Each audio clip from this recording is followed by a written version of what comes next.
Hello and welcome to today's video, where I'm going to show you how to turn the child lock on or off on your Beko washing machine. So, why use the child lock? It's a super helpful feature to keep kids from changing settings or stopping the machine during a wash cycle. When it's on, most buttons are locked, and on some models, the door is locked too, so it can't be opened. Alright, let's get started. If the child lock is already on and you want to turn it off, here's what you do.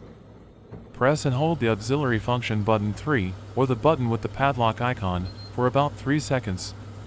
You'll see a countdown on the display, 3, 2, 1. When it's done, the child lock symbol will disappear, and the washing machine and door will be unlocked. To turn the child lock back on, just do the same thing. Press and hold the auxiliary function button 3, or the padlock button, for 3 seconds.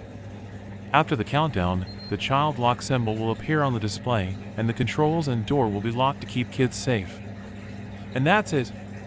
Thanks for watching. Don't forget to like and subscribe for more helpful videos.